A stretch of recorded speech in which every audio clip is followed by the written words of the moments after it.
નમસ્કાર મિત્રો, જો તમે અમારી ચેનલમાં નવા હોય અને હજી સુધી તમે અમારી ચેનલને સબસ્ક્રાઇબ ન કરી હોય તો અમારી ચેનલને સબસ્ક્રાઇબ કરો અને બાજુમાં આપેલ બેલ આઇકોનને પ્રેસ કરો, જેથી કરીને અમારા આવનાર તમામ વિડીયોની નોટિફિકેશન્સ તમને તમારા મોબાઈલ પર તરત મળી રહે. આભાર. નમસ્કાર મિત્રો, ધ અલ્ટ્રા માય સ્કૂલ જસદણમાં આપનું હાર્દિક સ્વાગત છે. વિષય ગુજરાતી, ધોરણ 12 આર્ટ્સ કોમર્સ. આજે આપણે પ્રકરણ 10 યુધિષ્ઠિર યુદ્ધ વિષાદ વિશે અભ્યાસ કરવાના છીએ મિત્રો. ઉમાશંકર જોશી વિશે પરિચય મેળવીએ. આખું નામ એમનું ઉમાશંકર જેઠાલાલ જોશી સાહેબ. એમનો જન્મ અરવલ્લી જિલ્લાના બામણા ગામમાં થયો હતો મિત્રો. પોતે વિવેચન, સંશોધન, એકાંકી, નવલિકા, પ્રવાસ, નવલકથા ઘણા બધા પ્રકારોમાં એમને ખેડાણ કર્યું છે મિત્રો. એમની કૃતિઓ છે વિશ્વ શાંતિ છે, ગંગોત્રી, નિશિત, પ્રાચીના, આતિથ્ય, વસંત વર્ષા, મહાપ્રસ્થાન, અભિજ્ઞા, ધારાવસ્ત્ર, સપ્તપદી, આ બધા એમના કાવ્ય સંગ્રહો છે મિત્રો. એમને બધા જ કાવ્યોનો સંગ્રહ સમગ્ર કવિતા નામે એક ગ્રંથ પ્રગટ થયો છે. ઘણું બધું વિશ્વ શાંતિનું આ કવિ એમને ઘણું બધું ગુજરાતી સાહિત્યમાં પ્રદાન કર્યું છે. ગહન ગંભીર એક પોતે સાહિત્યકાર કહી શકાય. એમની અધ્યયન શૈલી છે ખૂબ સારી. બીજી કૃતિઓ સમસંવેદન કવિની સાધના, શ્રી અને સૌરભ કવિની શ્રદ્ધા એમના વિવેચન ગ્રંથો છે. શ્રાવણી મેળો, વિસામો તેમના નવલિકાઓ છે. ગોષ્ઠી, ઉઘાડી બારી અને હળવા ગંભીર એમના નિબંધ સંગ્રહો છે. અંદામાનમાં ટહુક્યા મોર, યુરોપ યાત્રા, ચીનમાં 54 દિવસ યાત્રી તેમના પ્રવાસ પુસ્તકો પણ છે. સાપના ભારા અને હવેલી એમના એકાંકી સંગ્રહો છે. બહુ જાજી કૃતિઓ આ સાહિત્યકારે લખી છે જોશી સાહેબે. હૃદયમાં પડેલી છબીઓના 2 ભાગ, ઈસામુ શિદા અને અન્ય તેમના ચરિત્રાત્મક લેખોનો સંગ્રહ મળે છે આપણને. એમનો પરિચય મેળવી લઈ પછી તેમણે રણજીતરામ સુવર્ણચંદ્રક મિત્રો એનાયત થયો છે. અને કવિ કન્નડ પુટ્ટપ્પા હતા, એમની સાથે એમને નિશ્ચિત કાવ્ય સંગ્રહ માટે જ્ઞાનપીઠ એવોર્ડ પણ મળેલો છે. બહુ માનનીય એવોર્ડ આ કહી શકાય, સન્માનનીય આ એવોર્ડ છે જ્ઞાનપીઠ મિત્રો. બહુ ઓછા લોકો આ પામી શકે એવા સાહિત્યકાર છે. કવિની શ્રદ્ધા છે વિવેચન ગ્રંથ માટે એમને દિલ્હી સાહિત્ય અકાદમી તરફથી એવોર્ડ પ્રાપ્ત થયો છે મિત્રો. ગુજરાત યુનિવર્સિટીમાંથી અને વિશ્વ ભારતી જેવી સંસ્થાઓમાં છે તેઓ કુલપતિ તરીકે સેવાઓ આપી ચૂક્યા છે. આ કોમ્પિટિટિવ પરીક્ષામાં પણ પ્રશ્નો પૂછાયેલા છે મિત્રો, એટલે ખાસ ધ્યાન આપજો. સારાંશમાં જોઈએ મિત્રો તો કૌરવોના મૃત્યુ પછી યુધિષ્ઠિર શોકાવેશ થઈ ગયા છે, શોકમાં ડૂબી ગયા છે. નારદજી અને વ્યાસનો જે સંવાદ આવે છે અને યુધિષ્ઠિર કહે છે કે ભાઈ સત્તા માટે છે એ કૂતરાની માફક આપણે લડી મર્યા, બરાબર. કૌરવોમાં રહેલી વેરવૃત્તિને નિર્મૂળ કરવાને બદલે એમનો સંહાર કરી બેઠા, બરાબર છે. કૌરવોની વેરવૃત્તિ આપણે દૂર કરવાની હતી, આપણે એને મારવાના નહોતા. યુધિષ્ઠિર બહુ પસ્તાય છે. એમાં આનું આખું સારાંશ મિત્રો આ પાઠમાં આપેલો છે. એમની ન્યાયપ્રિયતા, એમની તત્વચિંતનની જે દલીલો છે બહુ જોવા જેવી છે, વાંચવા જેવી છે, માણવા જેવી છે મિત્રો. આપણે પાઠ ચાલુ કરીએ કોઈ પણ વિઘ્ન વગર. ચાલો. નારદ: કેમ કુંતી પુત્ર, શત્રુઓનો સંહાર કરી હવે તો તમે નિશ્ચિંત બન્યા ને? યુધિષ્ઠિર: મોઢા ઉપર નિઃશૂન્યતા રેખાઓ સાથે ઊંચું જોઈ આશ્ચર્યથી. કોણ શત્રુ હોય? મુનિવર? નારદ કહે છે કેમ છે કુંતી પુત્ર, હવે તો શત્રુઓનો સંહાર કર્યો, તમે તો હવે ચિંતા વગરના બની ગયા છો ને? યુધિષ્ઠિર કહે છે કે મોઢા ઉપર જરા પણ તેજ નથી અને આશ્ચર્યથી કહે છે કયા શત્રુઓ નારદજી? હાસ્ય વિના કેમ કયા શત્રુ? કૌરવો વળી. યુધિષ્ઠિર: એ જ શૂન્યતાથી યુધિષ્ઠિરના મોઢા ઉપર એક પણ કરચલી પલટાવ્યા વિના મારી હાસી કરો છો શું ગુરુદેવ? કૌરવો તો મારા ભાઈઓ, આપને ખબર નથી? કૌરવોને અમે હતા પિતરાય, બરોબર છે. નારદ હૈસા વગર કહે છે કે તો કૌરવો, બીજું કોણ? એમ યુધિષ્ઠિર જરા પણ મોઢા ઉપર ફેર ન પડે એ રીતે પાછા બોલે છે કે મારી હસી ઉડાડો છો કે શું ગુરુદેવ? કૌરવો તો મારા ભાઈઓ હતા, પિતરાય ભાઈઓ હતા, એને થોડા મારવાના હોય. બધા દિંગ થઈ ઊંચું જુએ છે. દ્રૌપદીને ભીમની દ્રષ્ટિ એક થતાં બંને આડું જોઈ સ્મિત કરે છે. બધા આશ્ચર્ય અનુભવે છે કે આ યુધિષ્ઠિર શું બોલે છે. દ્રૌપદી અને ભીમે એકબીજાની આંખો મળી જાય છે અને બંને થોડુંક સ્મિત કરે છે. નારદ સંયમપૂર્વક ટીખળ ખાડીને, હા એટલું હું ન જાણું. વ્યાસ લપેટી લેવા, ક્રિયા કરતી વખતે ભાઈ ખરા, પણ સમરાંગણમાં તો શત્રુ હતા ને. નારદ સંયમપૂર્વક મસ્કરી હોય એ ભાવે કરે છે, મસ્કરી ટાળે છે. હા હું એટલું મને ખબર ન હોય કે કૌરવોને કેમ માર્યા એમ. વ્યાસ એમનો જવાબ આપે છે કે કોઈ પણ કાર્ય હોય વ્યવહારમાં બરોબર છે એ ભાઈઓ, પણ સમરાંગણમાં તો એ શત્રુ જ હતા ને. યુધિષ્ઠિર શૂન્યતામાંથી ઝબકી ઉઠે છે. મોઢા ઉપરની કરતલીઓનો રંગ પલટો સ્વપ્ન ભંગમાં ચિત્રો જેવો દેખાઈ આવે છે. પ્રયત્નપૂર્વક તે હોશિયારીમાં આવી બેસે છે. યુધિષ્ઠિરના ચહેરાનો આ વાત સાંભળીને આખો ભાવ ફરી જાય છે મિત્રો, અને પોતે ભાનમાં આવીને હોશિયારી હોય એમ કહે છે સાથે. નારદ હવે તમારો પંથ નિષ્કંટક થયો. નારદ કહે છે કે હવે તમારા રસ્તામાં કોઈ નથી.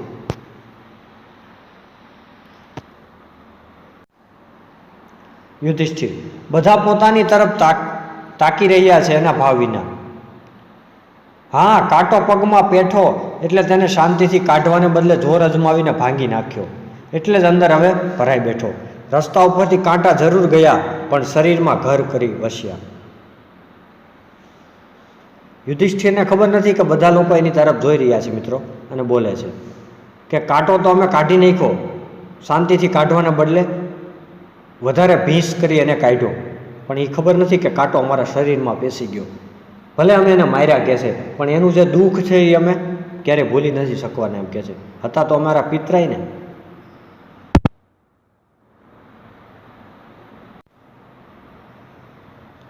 નારદ કેમ પૃથાપુત્ર, વેરીઓના મૂળ રહી ગયા હોય એમ તમને લાગ્યા કરે છે? નારદ પૂછે છે યુધિષ્ઠિરને. પૃથાપુત્ર એમનું નામ છે યુધિષ્ઠિરનું, કે કેમ આવું કહો છો? હજી એના મૂળ રહી ગયા છે કે શું? યુધિષ્ઠિર રહેવાની વાત ક્યાં, ઊંડા ઉતર્યા છે. એમના લોહીના સિંચનથી વેર નિર્મૂળ થવાને બદલે ઉલટું દ્રઢ થયું છે. યુધિષ્ઠિર બહુ એક તત્વચિંતક તરીકે તત્વચિંતનવાળી વાત કરે છે કે વેર ઘટવાને બદલે પૂરું થવાને બદલે વધી ગયું છે. નારદ હવે કૌરવોનો વિનાશ થયા પછી તો તમે વેર વૃક્ષને સરળતાથી ઉખેડી શકશો ને? યુધિષ્ઠિરને શાંત જોઈ. યુદ્ધમાં તમને જય મળ્યો એથી જુઓ ને, અમારો બધાનો તો હરખ માતો નથી. નારદ કહે છે કે હવે તો કૌરવોને મારી નાખ્યા, હવે થોડાક દુશ્મનો છે એ પણ મરી જશે, મારી નાખશો તમે એને. હવે ક્યાં આમાં વેર વધે એવું છે? અને તમે જુઓ કે તમે કૌરવોને હરાવ્યા, અમારો ઉત્સાહ હમાતો નથી, અમારો હરખ હમાતો નથી. યુધિષ્ઠિર જય જય કેવો, ભગવાન મશ્કરીમાં વિજય કહેતા હો તો બરોબર છે, મને તો આ વિજય પરાજયથી પણ આકરો લાગે છે. યુધિષ્ઠિર સામો જવાબ આપે છે કે ભગવાન મશ્કરીમાં તમે વિજય સમજતા હોય તો બરોબર છે, બાકી આ વિજય છે એ પરાજય કરતાં પણ ખરાબ છે. સૌ કંપી ઉઠે છે. નારદ બીજા કોઈની બોલવાની હિંમત ચાલતી નથી. આ શું બોલો છો? નારદ મનમાં કહે છે કે બીજા કોઈ તો નહીં બોલે. પછી કહે છે કે આ શું બોલો છો તમે? યુધિષ્ઠિર 12 વર્ષ વનવગડામાં અથડિયા, હવે કોણ જાણે કેટલા વર્ષ કાઢવાના હતા. છેવટે ભીખ માંગીને ગુજારો કરત, પણ પોતે જ પોતાના હાડમાંસ ખેંચી કાઢવાની ઘેલછા ન કરી હોત તો કેવું સારું. યુધિષ્ઠિરને પસ્તાવો થાય છે કે 12 વર્ષ સુધી વનવાસમાં રહ્યા, ભીખ માંગીને ગુજારો કરી લે, પણ આ લોકો હાડમાંસના, આ લોકો કેવું કર્યું એમ આ લોકોએ. દ્રોણ પિતામાં ધૃષ્ટદ્યુમ્ન ગયા, દ્રૌપદીના 5 પુત્રો ગયા, અને કર્ણ એને સુત પુત્ર કહેતા આ જીભ કપાય કેમ ન પડી? મારા સ્વજનો વયા ગયા, દ્રોણ, ભીષ્મ, પિતામહ, બધા ધૃષ્ટદ્યુમ્ન. હવે શું એમ દ્રૌપદીના 5 પુત્ર ગયા કે છે. કર્ણ અને સુત પુત્ર કહો એ પેલા મારી જીભ કપાઈ જાય નહીં? પ્રશ્ન કરે છે. અમારા મોટા ભાઈમાં પણ અમે ન રહ્યા. કેટલાનું લોહી રેડ્યું, લોહીના રંગથી રંગેલું રાજલક્ષ્મી જોઈ મને કંપારી આવે છે. અમે અમારા મોટા ભાઈને ન જીવવા દીધો કે છે. અને આ જોઈ અને મારા શરીરમાં કંપારી છૂટે છે, ધ્રુજારી છૂટે છે કે છે. અરે રાજલક્ષ્મીને તો તમે રાત દી ઝંખ્યા કરી છે, અને આજે આ શું બોલો છો? વનમાં, રણમાં, મહેલમાં બધે તમે જ તેના સ્વપ્નમાં સેવતા. આ શું? તમે તો આ રાજમહેલ ને તમે રાજપાટ લેવા માટે તો આ બધું કર્યું કે છે, અને હવે તમને શેનો અફસોસ? શેના સ્વપ્નો સેવતા થઈ ગયા છે? કહો છો યુધિષ્ઠિર. ભૂલ થઈ ગઈ, કહું છું 1000 વાર ભૂલ થઈ ગઈ. માંસને માટે કૂતરા લઢવાટ કરે, અમે લડી રહી મર્યા. આ રાજ માટે, સામાન્ય ભાગ માટે અમે કે છે કૂતરાની જેમ લડી મર્યા. નારદ, તો લડ્યા વગર તે કાંઈ આકાશમાંથી તમારે માટે રાજપાટ ઉતરી આવવાનું હતું? નારદ પાછા કહે છે કે શું તમે લડ્યા ન હોત તો હું કાંઈ આકાશમાંથી તમારું રાજ પાછું આવી જાત? યુધિષ્ઠિર, તો એના વગર ચાલત. આજે આ ભીષણ હત્યાકાંડ પછી સમૃદ્ધિ કરતા વનની વિટમણાઓ લાખ રીતે સારી હતી. નારદ, તમે તમારી જ દ્રષ્ટિએ વિચાર કરો છો કે નાના ભાઈઓને ધ્યાનમાં લો છો ખરા? યુધિષ્ઠિર કહે છે કે એના વગર ચાલે યુધિષ્ઠિર, કે આ ભીષણ હત્યાકાંડ કર્યો એની કરતાં તો વનમાં રહેતા હતા એ સારું હતું. નારદ કહે છે કે તમારી દ્રષ્ટિ તમે તમારી રીતે ન જુઓ, તમારા નાના ભાઈઓનું ધ્યાનમાં લ્યો. યુધિષ્ઠિર, એમણે મારે માટે ઘણું કર્યું, સહ્યું છે. એમને રાજ ભાવતું હોય તો ભલે, આ રહ્યું રાજ્ય, ખાય પીએ અને મજા કરે. હું તો એમને જ કહું છું, ઉઠ ધનંજય, આ બધાને છોડી ત્યાગી જીવન ગાળી કલેવર છોડીએ. બસ યુધિષ્ઠિર કહે છે કે એમને રાજ ભોગવવું હોય મારા ભાઈઓને તો ભલે ખુશીથી રહે, બાકી હું ધનંજય મારા ભાઈને કહું છું, અર્જુનને બધાને, કે ચાલો આપણે જતા રહીએ, આ રાજ્ય જોતું નથી. અર્જુન, જોઈ લ્યો આ અનુપમ કાયરતા, ભૂત ભાવિમાં આનો જોટો નહીં જ મળે. યુધિષ્ઠિરને અલૌકિક પરાક્રમ કરીને મેળવેલી આબાદીને તમે આમ ઠોકરે મારો, એ મારાથી સહ્યું નથી જતું. મોટા ભાઈ અર્જુન કહે છે કે આ કેવી કાયરતા છે મોટા ભાઈ? આપણે આ કેટલો બધો સંઘર્ષ કરીને આ રાજ્ય મેળવ્યું છે, એને આમ એલે જાય એ મારાથી નહીં જોવાય કે છે. યુધિષ્ઠિર, એ તારા મારા પરાક્રમોનું જ આ રાજમુગટ ઉપર કલંક લાગ્યું છે. એ લોહીના ડાઘ હવે જવાના નથી. એને આપણા લોહિયાળા હાથથી અટકીને શું મેળવવાના છીએ? સ્વજન છોડી તે યમુના ગંગા ઉભરાવી, વનમાં તપ મંગલ સલીલે ધોશું કલંક કરના કે છે. યુધિષ્ઠિર કહે છે કે આ તો તારા મારા પરાક્રમે ભલે આપણે આ તો કલંક લાગ્યું રાજમુગટ ઉપર, આપણે કૌરવોને મારીને મેળવું, અને આ ડાઘ ક્યારે જવાનો નથી કે છે. હવે તો ગંગા યમુનામાં ડૂબકી મારીને પાપ ધોઈ તો જ આ જાય કે છે. અર્જુન યુધિષ્ઠિરને વાત મૂકતા નથી એટલે સહેજ નરમ પડીને, 12 વર્ષ વન વેઠ્યું તે ઓછું છે, હવે તો બધાને નિરાતે જંપવા દો. આજ સુધી બધાએ લડાઈથી રાજ મેળવ્યા છે, તમે જ એક નવાઈ કરી. અર્જુન છે યુધિષ્ઠિર આ વાતને પકડી રાખે છે એટલે થોડાક નરમ પડે છે. અર્જુન કહે છે 12 વર્ષ સુધી મોટા ભાઈ આપણે વનવાસ વેઠો, હવે નિરાતે જંપવાનો સમય છે તો જંપી લ્યો ને. એમાં બધા લોકો લડાઈ કરીને જ રાજ મેળવ્યા છે, એમાં આપણે શું નવી નવાઈ? એમ ભીમ મર્મથી, મોટા ભાઈ હું તો મંદ બુદ્ધિ ગણાવ, મારે તમને શું કહેવાનું હોય? તમે આગળથી ચેતવ્યા હોત તો કોઈ શસ્ત્ર ઉપાડત પણ નહીં, અને આ દારૂણ યુદ્ધ પણ ન થાત, લોહીના આંધણ મુકાત જ નહીં, એમાં ઉકળવાનું આપણે ભાગ્ય પણ ન આવત. અમને શી ખબર કે તમારી સમાન શાંતિની વાતો આટલે ઊંચે પાતળી ડાળીએ જઈ પહોંચશે.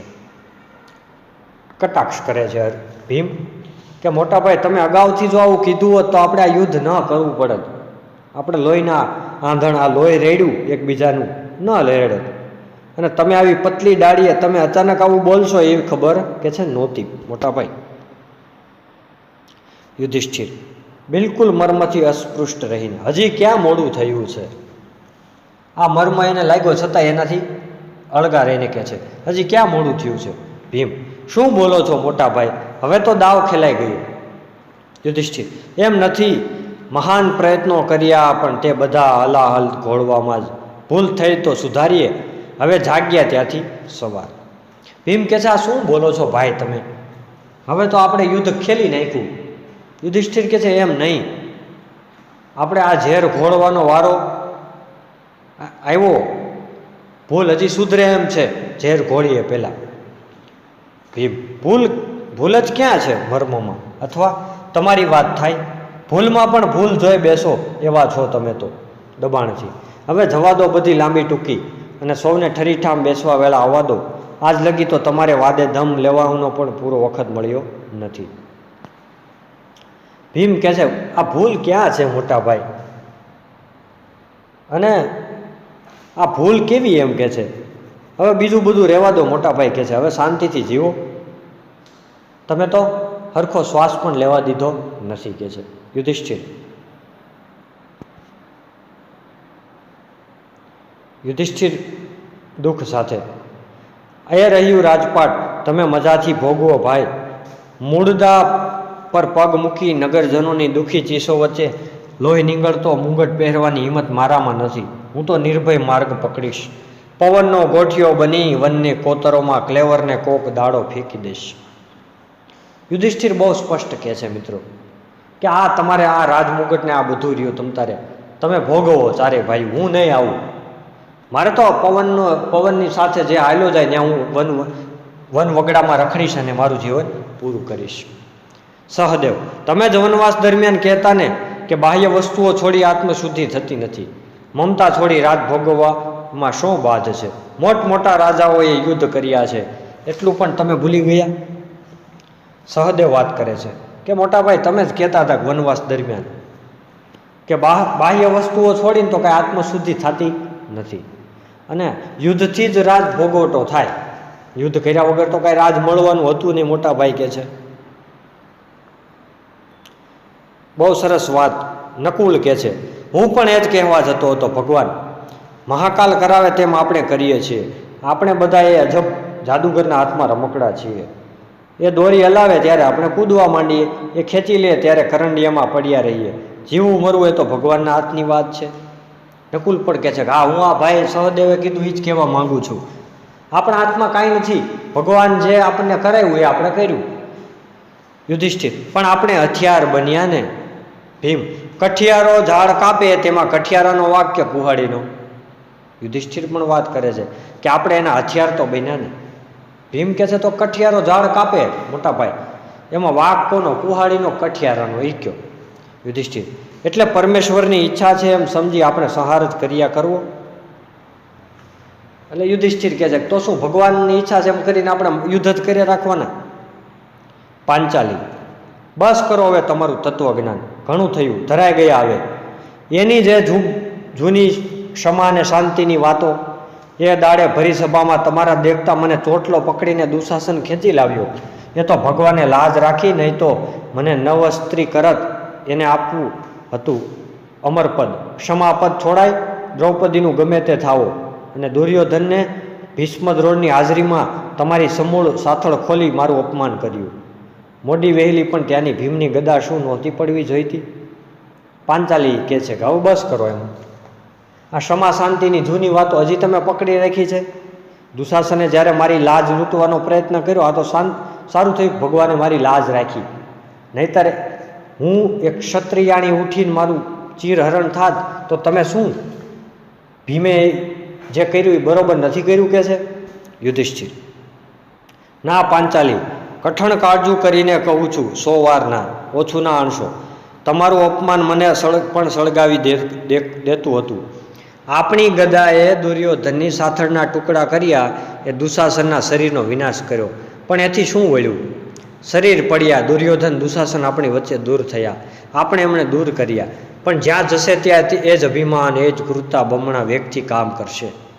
આપણે લડવું હતું દુર્યોધનની અભિમાની વૃત્તિ સાથે, દુશાસનની નિર્લજ નિર્દયતા સાથે, અને લડી બેઠા તેમના શરીરો સાથે.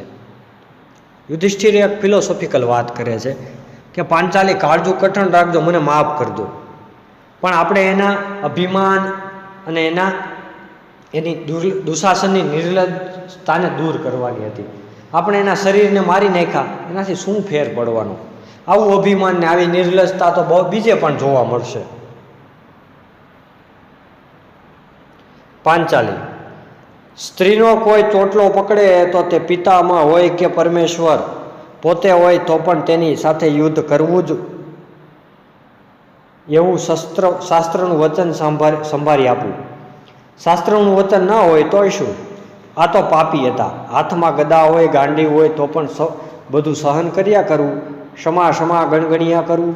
પાંચાલી સારી વાત કરે છે કે સ્ત્રીનું અપમાન ચોટલો પકડીને થતું હોય, પછી એ પિતામાં હોય કે પરમેશ્વર હોય, એનો એક જ રસ્તો છે, એને ક્ષમા આપવાની હોય નહીં. અને ક્ષમા તમે જે કરી રાખો છો એ યોગ્ય નથી. યુધિષ્ઠિર. દ્રૌપદી, તમને તમારી જ વીતી નજર આગળ આવે છે. અત્યારે હજારો સ્ત્રીઓ પોતાના વહાલા પુત્ર, ભાઈ, પતિના મૃત્યુથી રડતી હશે. એમની ચીસો ન સાંભળી શકવા જેટલા તમારા કાન બુઠ્ઠા ન હોય તો જરી ધ્યાન દો. અરે આખા આકાશમાં દસેય દિશામાં એ જ ઘોર આક્રમનો અવાજ છે. યુધિષ્ઠિર કહે છે કે તમે તમારું ન વિચારો. કેટલી સ્ત્રીઓ છે આપણા કારણે વિધવા થઈ ગઈ. તમને એનો અવાજ સંભળાય છે કે છે? લાગણીના ભાર નીચેથી ઉછળીને. પાંચાલી. તું આંસુ સમજી જ નથી, હું આંસુમાં સમજી જ નથી. તારી આંખોમાં નીરથી નિરંતર આગ વર્ષ્યા કરી છે. આખો સંસારમાં રોમ રોમ પ્રજળી ઉઠ્યો છે. તારી આંખમાં અમીના બે આંસુ હોય તો આપ એને એની બળતી ઝાડને ઠાર, દેવી મહાકાલી. યુધિષ્ઠિર પાંચાલીને કહે છે કે તું આંસુ સમજી નહીં શકે, પણ તું જો આ કેટલું બધું આખું રોમે રોમ પ્રજ્વળી ઉઠે એટલી ચીસો મેં સાંભળી છે. તું સાંભળ મહાકાલી, એવો સંબોધન કરે છે. પાંચાલી. સંસારને બાળી રહેલો દાવાનળ પાપીઓનું લોહી છાંટવાથી જ બુજાય એમ હું તો સ્પષ્ટ જોઉં છું. આજે લોકોને ત્રાહી ત્રાહી પોકારવાના કેટલાય પાપીઓ ચાલ્યા ગયા છે, પ્રજાને શાંતિ મળી છે. પાંચાલી કહે છે કે સંસારમાં આ પાપીઓનો જે દાવાનળ બળે છે એને તો મારવા જ જોઈએ. આજે કેટલી શાંતિ છે. યુધિષ્ઠિર. ભૂલો છો, એમનું લોહી રેડીને તો આપણે ઉલટું બળતામાં ઘી હોયનું. દુનિયામાં મારામારી મટે તે સારું, આપણે મારામારી કરી છે. અશાંતિ ફીટાડવા જતાં આપણે સ્મશાન શાંતિ મળી છે.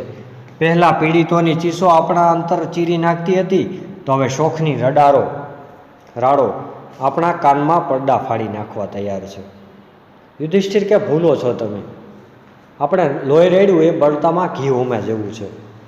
પહેલાં છે અશાંતિ, હવે થઈ ગઈ વાત સાચી, પણ સ્મશાન જેવી શાંતિ છે. આ સારી નહીં કે છે.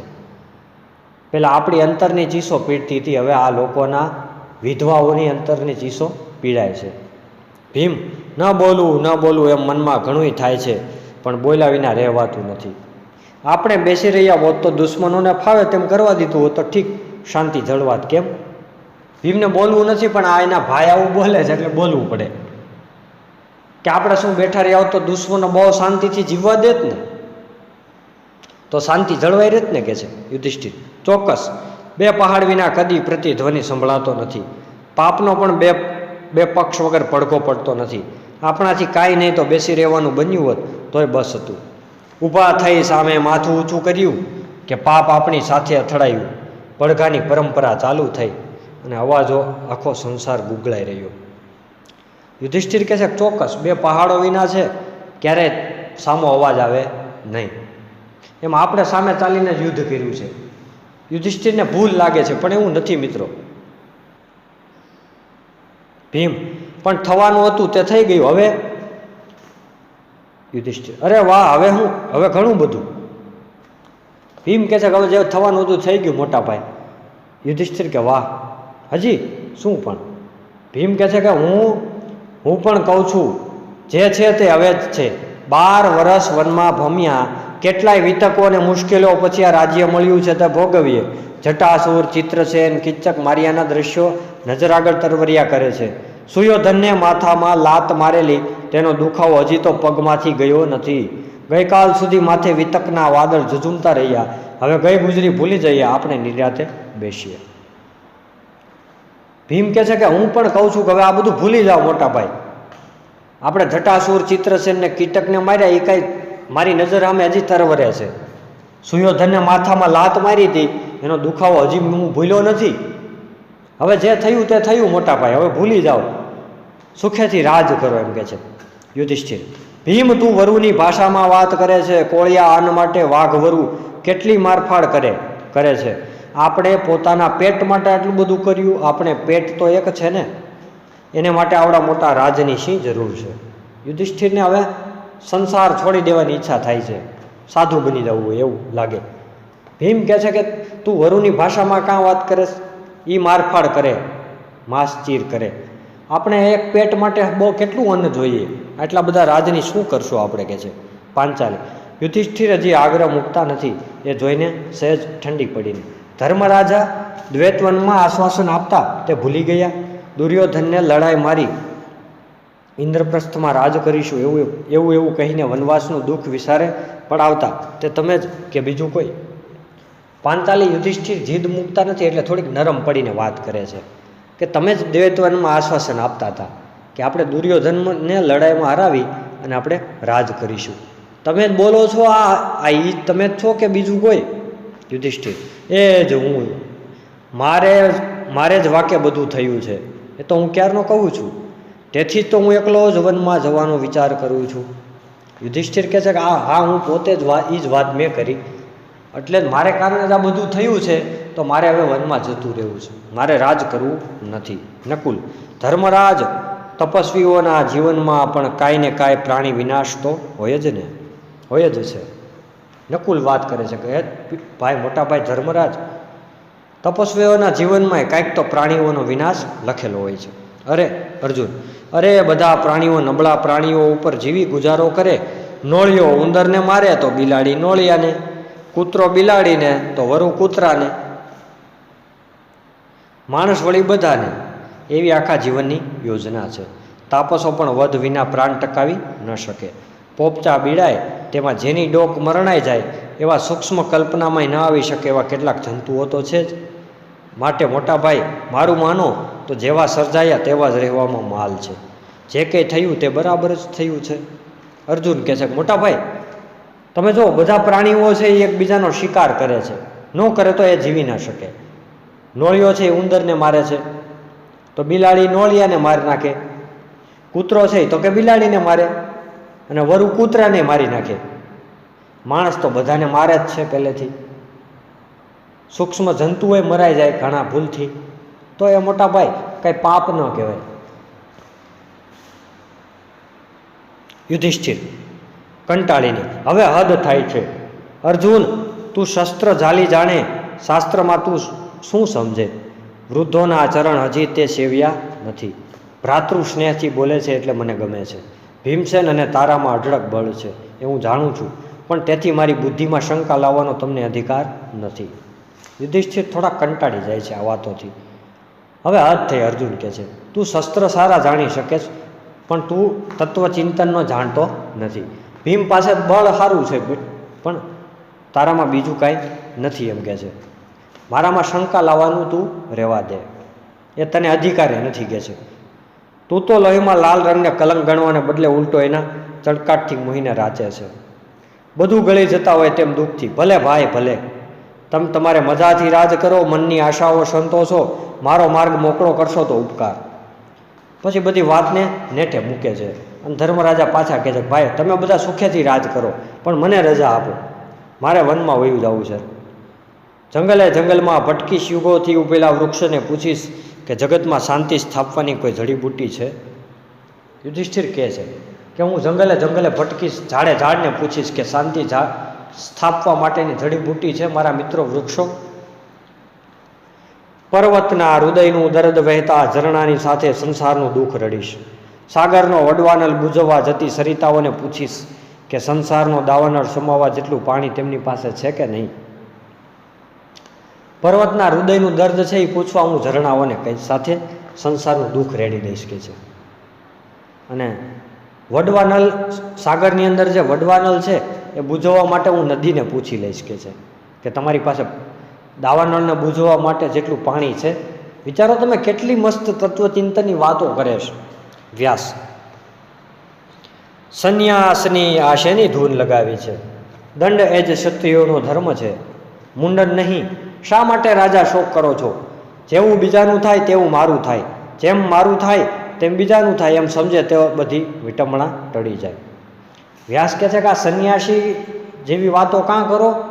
ક્ષત્રિયોનો ધર્મ છે દંડ કરવો, તમે ન કરો તો કોણ કરશે? અને જે તમારું થાય એ બીજાનું થાય, બીજાનું થાય એ તમારું થાય, એ યાદ રાખો. યુધિષ્ઠિર કાંઈ બોલતા નથી. વ્યાસ: પણ રાજા ક્ષત્રિય શૈયામાં મરે તો અધર્મ કહેવાય, એનું તો મોત સમ્રાંગણમાં જ શોભે. વિચારો તમે, વ્યાસ બહુ સાચી વાત કરે છે કે રાજા ક્ષત્રિય હોય એ શૈયામાં મરે તો એ સારું નહીં, એનો ક્ષત્રિય ધર્મ નથી, એનું મોત તો યુદ્ધમાં જ થવું જોઈએ. યુધિષ્ઠિર: મારું મોત એમ તો થયું હોત તો ઠીક હતું, તો પણ આ તો બીજાનું મોત કરી કરાવીને અહીં ઊભો છું. અર્જુન: વ્યાસને પણ યુધિષ્ઠિર કંઈ પત દેતા નથી, એ જોઈ કૃષ્ણને નિમંત્રે છે. યદુવીર, તમે મને તો કુરુક્ષેત્રમાં લડાઈને રંગે ચડાવ્યો, પણ હવે આ કામ વસવું છે. 2-3 ગીતા ગાશો તોય સમજે તો ભલા. યુધિષ્ઠિર કહે છે કે આ તો મારું મોત જો સમ્રાંગણમાં થઈ ગયું તો સારું, પણ આ તો મેં બીજાને મારી નાખ્યા.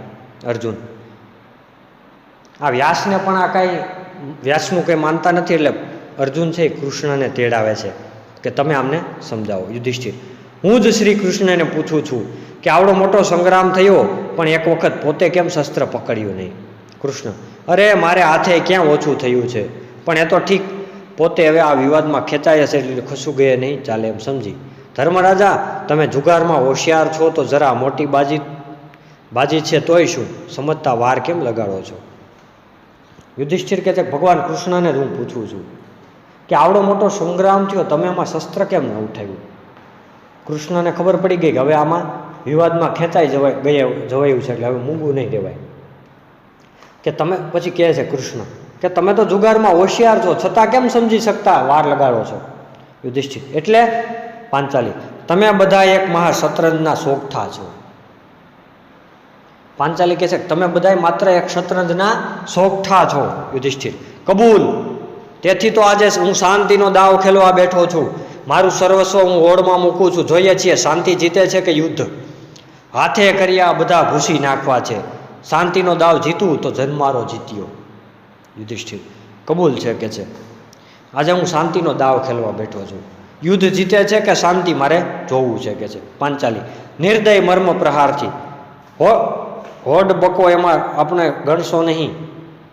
એકવાર તો ભગવાને લાજ રાખી છે, હવે બસ કે છે, આટલું બધું રહેવા દો. ભગવાને એકવાર લાજ રાખી, બીજી વાર કદાચ ન પણ રાખે. શ્રી કૃષ્ણ ગંભીર: આ પજવણીનો સમય નથી યુધિષ્ઠિરને, તમે નકામા ખાંડ ખાવ છો. એક સ્વપ્ન પસાર થઈ ગયું, તમે તેને પકડી રાખવા માંગો છો? જે ગયા તે પાછા બોલાવવાનો તો વિચાર નથી ને? મારું માનો તો કૌરવો મર્યાનો શોક છોડી દો. કૃષ્ણ કહે છે કે આ જે થયું તે થયું, સ્વપ્નની જેમ ભૂલી જાઓ અને કૌરવો મર્યા એનો શોક ન કરો.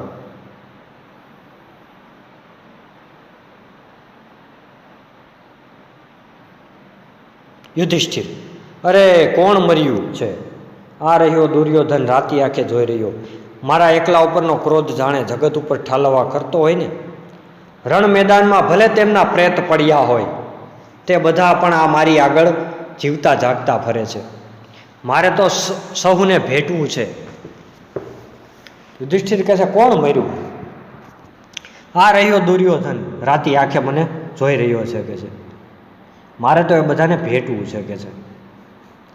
તેમના હથિયારો અને બખ્તર પાછળ માનવ હૃદય ધબકે છે એ હું સ્પષ્ટ જોઉં છું. આપણા હથિયાર સાથે જ અથડાયા. તેમના બખ્તરની અંદર પણ એક હૃદય છે કે છે, એ હું જોઉં છું. મારે હવે હૃદયની લડાઈ આદરવી છે. 25 દુનિયાનો વડોટીને કૌરવો ક્યાંક ચાલ્યા જશે તો પણ પાછળ પાછળ જઈશ. તેમની જ મદદથી હું યુદ્ધ સાથે યુદ્ધ કરીશ. આપણાને પોતાના પાપે આખો સંસાર યુદ્ધથી પીડાયા કરશે. ચાલે યુદ્ધને આ શાંતિને આપણે મહાત કરીએ, એટલું જ મારે દુર્યોધનને કહેવાની જરૂર રહેશે. કલ્પના કરે છે કે મારે દુર્યોધનને કહેવું છે કે આ શાંતિ, આપણે યુદ્ધને સાથે કરીએ અને આપણે શાંતિ સ્થાપીએ. શ્રી કૃષ્ણ રોકીને અત્યારે જ અહીં જ હવે નવવિધાન બીજ નાખો તો ઘણું. હવે આ રહ્યો તો સારું કહે છે કૃષ્ણ કહે છે યુધિષ્ઠિર, મહાવિનાશ ખાતરમાં બીજું શું ઉગવાનું હતું? લોહી પીને ઉછરેલા છોડ અમૃત ફળ ઓછા આપવાના હતા? લોહી અને આંસુના ઝાપટાથી માનવતાની સંસ્કૃતિનો ફાલ બગડી જશે ઉલટો. યુધિષ્ઠિર કહે છે કે અહીં રાજ કેમ કરવું? અહીંયા તો લોહી રેડ્યું છે, અહીંયા હવે અમૃત થોડું ઉગે લોહીમાં. લોહી અને આંસુના ઝાપટા જ્યાં પડ્યા હોય ત્યાં માનવ સંસ્કૃતિ બગડે. કૃષ્ણ, ધર્મરાજા તમે શાંત થાઓ, ભૂતકાળ બિચારો તમારી આગળ કાપે છે, દયા કરો. ભવિષ્ય અવનવી આશાએ સ્મિતપૂર્વક તમારી તરફ આવી રહ્યો છે, એને નિરાશ ન કરો. યુધિષ્ઠિર, હાય નિરાશા.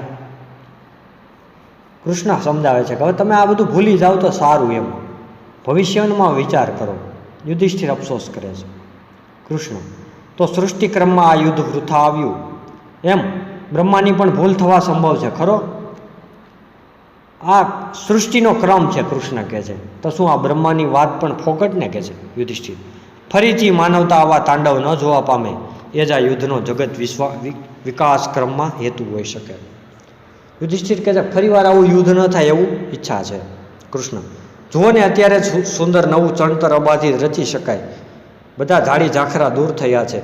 યુદ્ધ દ્વારા માનવતાએ પોતાનો કચરો ફેંકી દીધો છે.